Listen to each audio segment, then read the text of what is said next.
ဒီနေ့ software ထဲနေရတော့ software နှစ်ခုကိုရွေးချယ်ထားတယ်ပေါ့နော်ရိုးရိုးထည့်ရတဲ့ software ဖြစ်တဲ့ browser software နဲ့ media player software ဒီမှာလေးကြည့်ကြရတယ်သင်ငယ်ချင်းအားလုံးမင်္ဂလာပါနော်ကွန်ပျူတာ basic တွေကိုလေးလာနေတဲ့သင်ငယ်ချင်းတွေတော့ပေါ့နော်software ထည့်တဲ့နီးပါဆိုလို့ရှိရင်တော့အရင်နေ့ကဝင်သွား software ထည့်တဲ့နီးကိုရှင်းပြပြီးပါပြီဒီနေ့ software ထည့်တဲ့နီးကတော့ software နှစ်ခုကိုရွေးချယ်ထားတယ်ပေါ့နော်ရိုးရိုးထည့်ရတဲ့ software ဖြစ်တဲ့ browser software နဲ့ media player software အဲ့တော့ဒီမှာလေးကြည့်ရတဲ့သင်ငယ်ချင်းတွေအနေနဲ့ဒီ program လေးကိုတေချာလေးကြည့်ပါဒါဆိုရင် browser software ဘယ်လို down လဲplayer software ဘယ်လို down လဲဆိုတာကိုဒီဘက်လေးမှာသိရှိမယ်ပေါ့နော်ဒါဆိုရင်နှစ်ခုကိုထပ်ပြီးတော့ဒီဗီဒီယိုပိုင်းမှာရှင်းပြပေးမယ် okay နံပါတ်1ဖြစ်တဲ့အရင်ဆုံးတော့ဒါ browser တစ်ခုကိုဖွင့်လိုက်မယ် browser software ဒီ browser software ကို down မယ်ခုနကပြောလိုက်တဲ့ browser က Firefox software ဒါဆိုတို့က firefox.com မှာ direct down မယ် website name တော့မှတ်ထားမယ်နော်အဲ့ဒါ browser software ပဲနော် www.firefox.com ကန်ဆိုပြီးတော့ firefox.com ကိုတို့တခါလေးရေးလိုက်မယ်ရေးလိုက်ပြီးတော့ဒါဘာလုပ်မလဲ enter ခေါက်လိုက်ဟုတ်ပြီနော် enter ခေါက်လိုက်ရင်ဒီလိုမျိုး direct ပဲသူရဲ့ download link ကိုကြားလာတယ်ကြားလာတဲ့အခါတို့ဘာလုပ်မလဲ download firefox ဆိုတဲ့ဟာလေးကိုတစ်ချက်ကလစ်လိုက်အဲ့ဒါဆိုခဏဆောက်ပြီးလိုက်သူ browser ကြားမယ်ပေါ့နော်down လိုက်မယ်ကြလို့ကိုကဒီ internet download manager ဒါ internet download manager ရှိလို့ဒီလိုပေါ်လာလား download manager မရှိလို့ firefox နဲ့ direct down မယ်ဆိုရင်ဒီပေါ်မှာပေါ်တယ်ပေါ့နော်အဲ့ဒါ straight download ပဲနှိပ်လိုက်မယ်တကယ်လို့ကိုမှ download manager မရှိဘူးဆိုရင်တော့ဒီပေါ်လေးမှာသွားနေတယ်ပေါ့နော်ဒါကဒီကွန်ပျူတာမှာ internet download manager software ထည့်ထားတဲ့အတွက်ကြောင့်သူက software တစ်ခုအနေနဲ့သူက down ပြီးတယ် okay အဲ့ဒါဆိုပြီးသွားပြီဆိုရင်တို့ဘာလုပ်မလဲဒါလေးကိုတို့ပိတ်လိုက်မယ်ပြီးသွားရင်ဘယ်ကိုရောက်သွားလဲဆိုရင် DPC ကိုတဖွင့်မယ်ပြီးတာနဲ့ download ကိုထောက်မယ်ဟုတ်ပြီနော် DPC ကိုဖွင့်လိုက်ပြီးတာနဲ့ဘာလုပ်မလဲ download ကိုတစ်ချက်ထောက်လိုက် okay program ထဲကိုရောက်သွားတယ်ဟုတ်ပြီနော် program ထဲကိုနှစ်ချက်ထောက်ဖွင့်လိုက်ဒီမှာ Firefox ပုံစံလေးပေါ့နော်ဒါကကြတော့ Mozilla Firefox ဖြစ်တယ်ပေါ့နော် Mozilla Firefox ဆိုလို့ရှိရင် browser software ပဲအဲ့တော့သူ့ထည့်မယ်ဆိုလွယ်လွယ်လေးပါအခုရှင်းပြနေတဲ့အပိုင်းက software ဘက်မှာရိုးရိုးထည့်ရတဲ့အပိုင်းတွေဖြစ်တော့ကြောင့်သူ့တို့ကနှစ်ချက်ထောက်ဖွင့်လိုက်ဟုတ်နော်that's ထောက်လိုက်လက်ကလစ်ပေါ့နော် double click ထောက်တယ်လို့ခေါ်တယ်သူ့ကိုကြတော့လေ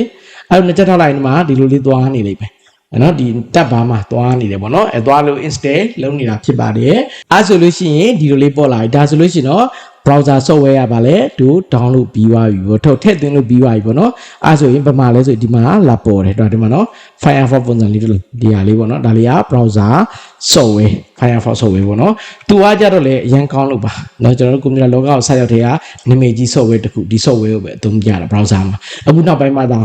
ပေါ် VLC ကို down မယ် VLC player ကို down မယ်ပေါ့နော် player media player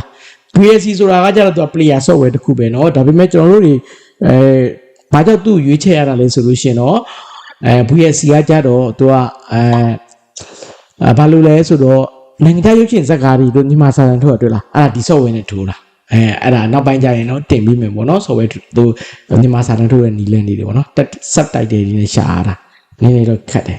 နောက်ရအောင်တော့ software down လာလိုက်မယ်ဟုတ်ပြီ okay အဲ့ဒါဆိုတို့ down မှုအတွက်ကြောင့် browser ကိုဖွင့်မယ်ဒီမှာကျတော့သူက direct website မရှိတဲ့အတွက်ကြောင့်တို့ကဘာလုပ်ရမလဲဆို Google ကိုသွားမယ်ဘယ်သွားမလဲ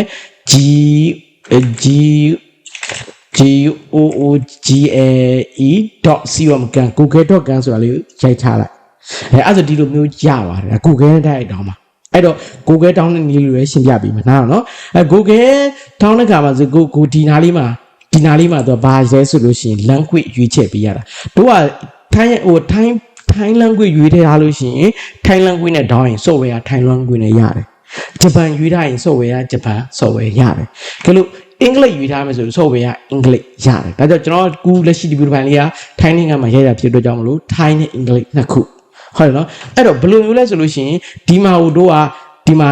ထိုင်းလို့ပေါ်နေတယ်ထိုင်းလို့ပေါ်တယ်ဆိုဒါဆိုတို့ကဘာကိုရွေးထားတာလဲဆိုရင်အင်္ဂလိပ်ဘာရှင်အင်္ဂလိပ်ကိုရွေးထားလို့အင်္ဂလိပ်ပေါ်ပြီးတော့ဒါရက်ထိုင်းဖြစ်နေတော့ကိုကဒါလေးတစ်ချက်ပြန်ထောက်လိုက်တာနဲ့ဒီကိုဘာလို့ပေါ်သွားပြီလဲ